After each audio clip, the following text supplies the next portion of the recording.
Аливаа улсын өсрөнгүй хөгжлийн суурь нь аж үйлдвэржилт байдаг. Улс орон бүр өөрийн заяагдмал нөөц, бүс нутгийн онцлог, ажиллах хүчний чадвар, эдийн засаг, санхүүжилтийн тогтолцоонд тулгуурлан хөгжлийн замаа зураглаж ирсэн билээ. Тэгвэл Монгол улс эрдэс баялгаа эцсийн шатанд боловсруулж, нэмэн өртөг шингэсэн бүтээгдэхүүн үйлдвэрлэх замын зургаач мөн гаргаад байгаа.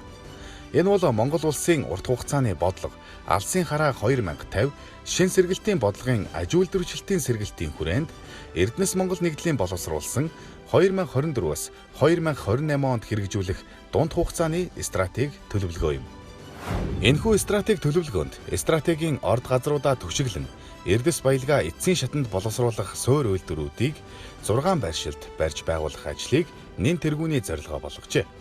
Тодорхойлбол Эрдэнэт үйлдвэр төрийн өмчит үйлдвэрийн газрыг түшиглэн зэсийн баяжмал боловсруулах цогцлбор үйлдвэр, дархны төмөрлөгийн үйлдвэрийг түшиглэн нойтон баяжуулах үйлдвэр, хорголж, ширэм, гам бэлтцийн цогцлбор үйлдвэр, Эрдэнэс 5 толгой компанийг түшиглэн нүүрс баяжуулах үйлдвэр, коксын үйлдвэр, Монгол Рос Цветмет төрийн өмчит үйлдвэрийн газрыг түшиглэн жонш баяжуулах үйлдвэр, фоторт ус төрөгчийн үйлдвэр, цемент шохоо компанийг түшиглэн шохон үйлдвэр, Багнуур хувьцаат компанийг түшиглэн хүрэн нүрс боловсруулах цогцлборын төслийг үйлдвэрлэл технологийн паркийн загвараар 2024 оноос эхлүүлж 2029 оноос үе шаттай ашиглалтанд оруулахаар төлөвлөсөн байна.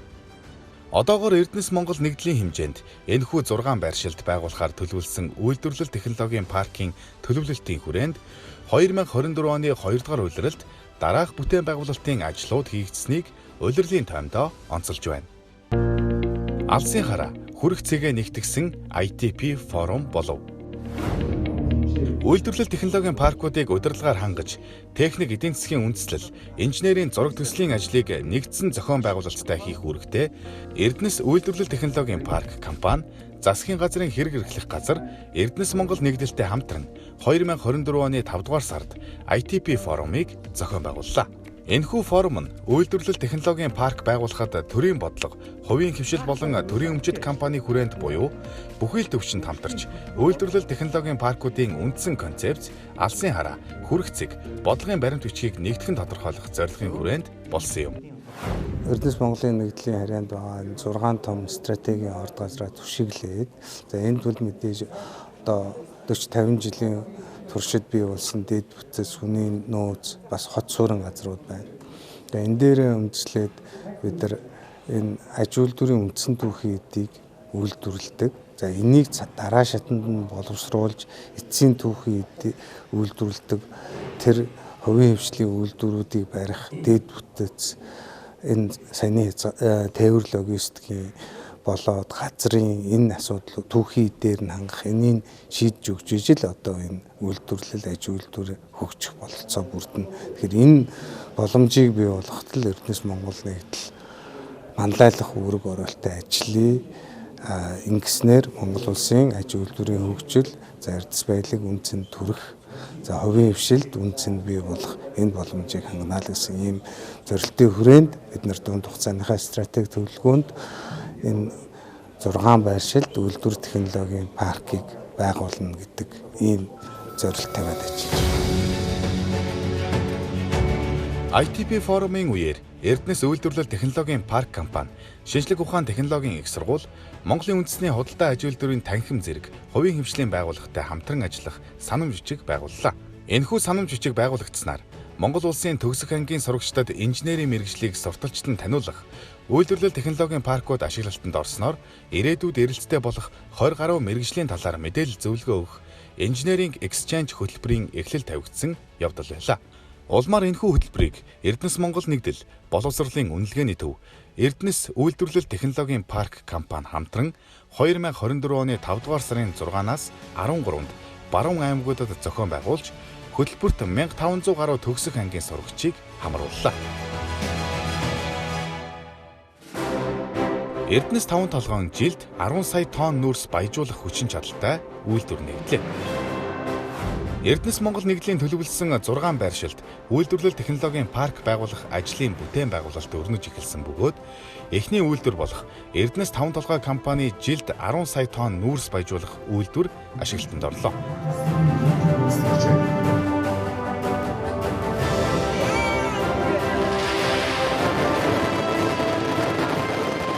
өнөөдөр дэлхий дээр гүний усыг нүүрс угаахан битээл аж үйлдвэрт ашиглахыг бол дэлхийн ихэнх баг бүх улсад хоригдсан байна. Бид яалтчгүй өнөөдрийн нөхцөл байдал энэ ил ашиглах усгүй нөхцөл байдалд үүсч энэ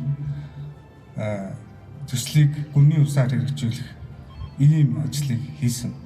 Энэ үйлдвэрээс гарч байгаа нүүрс бол алчиг үнэтэй усаар угаагдаж гарч ирж байгаа асар үнэтэй нүүрсээ.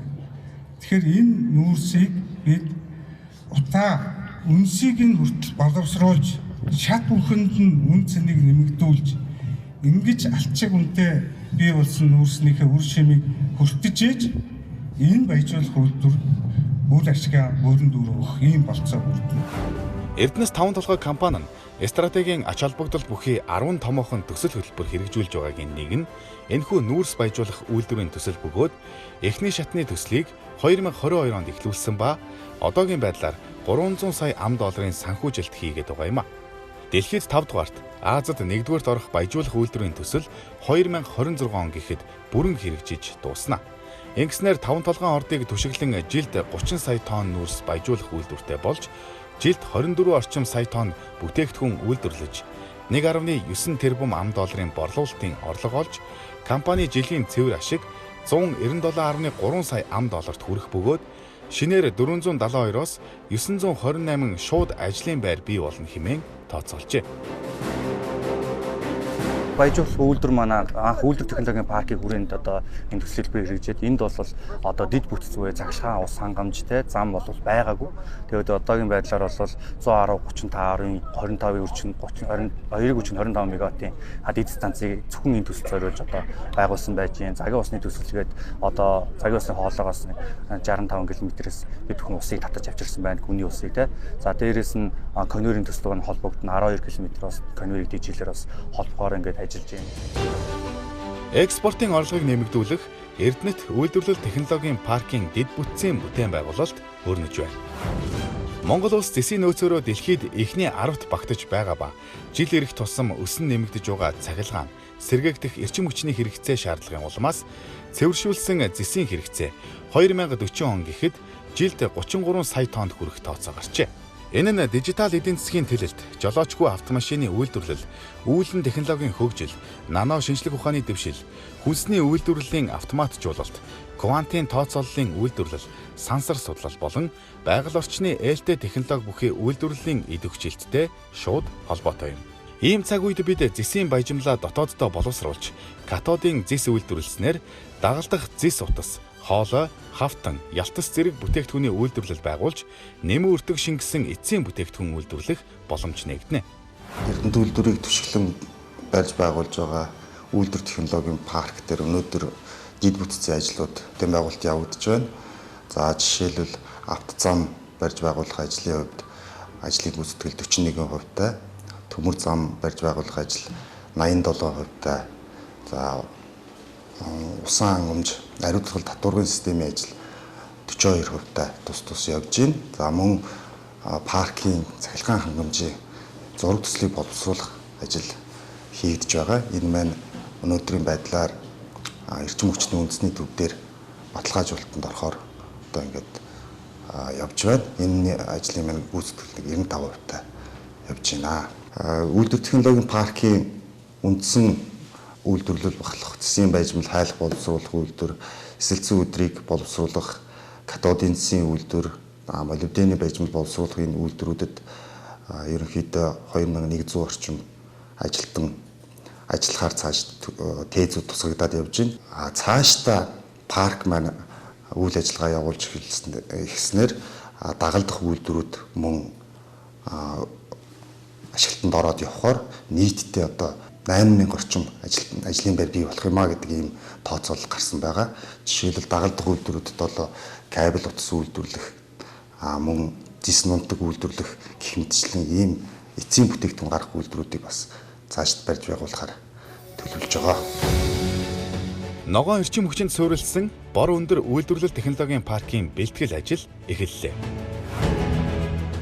Эрдэнэс Монгол нэгдэл нь толгой компани зарчмаар ажиллаж, үйлдвэрлэгч компаниудынхаа тогтвортой хөгжих нөхцөлийг бүрдүүлэх, үр ашиг болон бүтээгдэхүүний өрсөлдөх чадварыг нэмэгдүүлэх, өртөг зардлыг бууруулах, стратегийн ордуудаа урт хугацаанд иж бүрэн үр өгөөжтэй ашиглах үндсэн зорилготой. Энэ хүрээндээ бор өндрийн жоншны хөдрийн нөөцөд түшиглэн ногоон эрчим хүчинд суурилсан стратегийн ач холбогдол бүхий фотор, силиконы буюу жонш гүнзгий боловсруулах үйлдвэрлэл технологийн паркийг барьж байгуулахаар төлөвлөн бэлтгэл ажлуудыг эхлүүлээд байна. Энэхүү паркийг бүтээн босгосноор бор өндрийн жоншны хөвүүлэн баяжуулах үйлдвэрт түшиглэн фоторт ус төрөгч, фоторт хөнгөн цагаан болон хагас кокс үйлдвэрлэл, ферросиликон хайлш, бусад ферро хайлшны хим металлургийн аж үйлдвэрийг бүтээн байгуулж, паркийн хэрэгцээнд эрчим хүчний нар, салхи, нүүрсний гибридийн их үүсвэрийг бий болгох юм а. За эдгээр 6 байршлын хамгийн стратегийн гол ач холбогдол бүхий төсөл бол бор өндрийн үйлдвэрлэл технологийн парк байгаа юм. За энэхүү парк нь юугаараа онцлог вэ гэхээр ногоон эрчим хүчинд суурилсан хим металлургийн цогцлоор болж хөгжихөөр онцлог байгаа. Төслийн хувьд 2024 оноос 2035 оны хооронд төлөвлөлтийг хийсэн байгаа. За нийт төслийн хөрөнгө оруулалтын хэмжээ 910 сая доллар. За жилийн борлуулалтын орлого бүтээгдэхүүний үйлдвэрлэлийн хэмжээ бол 560 сая доллар. За нийт шинээр 2050 гаруй ажлын байрыг бий болгоно гэж үзэж байгаа. Ер нь цаашдаа бор өндрийн үйлдвэрлэл технологийн парк бол Монгол улсын хүнд үйлдвэрийн, аж үйлдвэрийн салбарын гол толгуур төвүүдийн нэг болно гэж бид нар харж байгаа. За энэхүү парк бүрэн ашиглалтанд орсноор 2035 он гэхэд бор өндрийн хотын дотоодын бүтээгдэхүүний хэмжээ 8 дахин өснө. За Хинтээ аймгийн дотоодын бүтээгдэхүүний хэмжээ 4.2 дахин. За Монгол улсын эдийн засгийн өсөлтөнд 2.9%-аар нөлөөлнө, эрг нөлөөг үзүүлнэ гэж тооцоо судалгаа гарсан байна. За энэ ажилтай холбоотой бид техник эдийн засгийн үндэслэл, тооцоо судалгаанууд, хөгжлийн болон ерөнхий төлөлтийг хийж боловсруулад ажиллаад явж байна. Ийхүү Монгол улсын эдийн засгийн өсөлтөнд 2.9%-аар нөлөө үзүүлэх бор өндрийн үйлдвэрлэл технологийн паркийн эдийн засгийн тооцоо судалгаа болон ерөнхий төлөвлөгөө хийгдэж дуусжээ. Энд нэгэн сонирхолтой тоо баримт дурдахад манай улс жоншны нөөцөөрөө дэлхийд эхний 3-т жагсдагч жилдээ 60%-аас доош агуулгатай 600 гаруй мянган тонн хүдэр экспортлж 30-аас 40 сая $. Олж байна. Хэрэг бид энэ бүс нутагт үйлдвэрлэл технологийн парк байгуулж, жоншны хүдрээ баяжуулж, фоторт хөнгөн цагаан үйлдвэрлэж чадвал жилд 150 гаруй сая $-ын орлого олох бүрэн бололцоотой юм а. Бүгд найрамдах Хятад ард улсын аж үйлдвэрийн паркуудад ажиллаж, хамтран ажиллахаар болов. Аж үйлдвэржилтийн шатыг хийхдээ түүхийн эдээс бүтээгдэхүүн үйлдвэрлэл, экспортод гаргах хүртэлх иж бүрэн зохицолбор бүтээн байгуулах шаардлагатай болохыг зүүн өмнөд Азийн орнуудын амжилттай туршлагаас харж болно. Тиймээс Эрдэнэс Монгол нэгдэл хөрш орны хөгжлийн шийдлийг судлах, нөгөө талаар тэдний алдаа онооноос суралцах зорилгоор бүгд найрамдах Хятад ард улсын аж үйлдвэрийн паркуудад ажиллаад ирсэн байна. Энэ үеэрээ Эрдэнэс Монгол нэгдэл болон бүгд найрамдах Хятад ард улсын аж үйлдвэржилтийн бүс нутгийн нэг болох Ханжоу хотод байрлах Жожоны их сургууль холдинг групп компанитай аж үйлдвэрлэл технологийн паркийн төлөвлөлт болон хүний нөөцийн чадварыг бэхжүүлэх чиглэлээр харилцан ойлголцлын санамж бичгийг байгууллаа. Энэхүү санамж бичгийн хүрээнд талууд аж үйлдвэр технологийн парк болон дэд бүтцийн төлөвлөлтийн чиглэлээр хамтран ажиллах, харилцан туршлага судлах, паркийг хөгжүүлэх хамтарсан судалгааны ажлыг гүйцэтгэх, Монгол улсын аж үйлдвэрийн паркуудад ажиллах хүний нөөцийн чадварыг бэхжүүлэх, хөрөнгө оруулалтын төслүүдийг бүгд найрамдах Хятад ард улсын хөрөнгө оруулагчид болон банк санхүүгийн байгууллагуудад сурталчлах зэргээр хамтран ажиллах юм байна. Үйлдвэрлэл технологийн паркууд үүдэнэснээр гарах өөрчлөлтүүд. Сүүлийн 20 гаруй жилд уул уурхайн салбарт хөрөнгө оруулалт нэмэгдэж, дотоодын үйлдвэрлэл, экспорт, улсын төсөвт гүйцэтгэх үүрэг нэмэгдсэн хэдий ч бид эрдэс баялгаа түүхийгээр нь нэмэн үртэг шингээхгүйгээр экспортлсон хэвээр явж ирсэн. Иймд экспортын бүтээгдэхүүний боловсруулалтын шатыг ахиулах, нэмэн үртэг шингэсэн бүтээгдэхүүн үйлдвэрлэлийг нэмэгдүүлэх, цаашлаад төрөлжүүлэхийн тулд аж үйлдвэржилтийн салбарыг сэргээж эрчимжүүлэх шаардлага бидний өмнө зүй ёсоор тавигдж байна. Өнөөдөр Монгол улсын аж үйлдвэрийн нийт бүтээгдэхүүний 70 гаруй хувийг уул уурхайн салбар бүрдүүлж байгаа. Аж үйлдвэр хөгжихөд шаардлагатай байгалийн түүхий эд болох алт, зис, нүүрс, төмөр, жонш, уран, молибден, газрын тос болон газрын ховор элементийн ариун нөөц манай улсад байна. Тиймээс олборлолтоос боловсруулалт руу шилжих үйл явцыг хурдасгахад Эрдэнэс Монгол нэгдлийн төлөвлөсөн үйлдвэрлэл технологийн паркуудын үүрэг оролцоо нэн чухал юм а. Өөрчилсөн тоо баримтаас дурдвал үйлдвэрлэл технологийн паркууд үүдээ нээж ашиглалтанд орсноор хамгийн багадаа шинээр 4,000 гаруй ажлын байр нэмэгдэх ба үүний 65% нь инженер техникийн ажилтан байх юм а. Мөн уул уурхай үйлдвэр дагсан хотуудад хүн амын суурьшил нэмэгдэж Улаанбаатар хотын төвлөрөл саарах юм.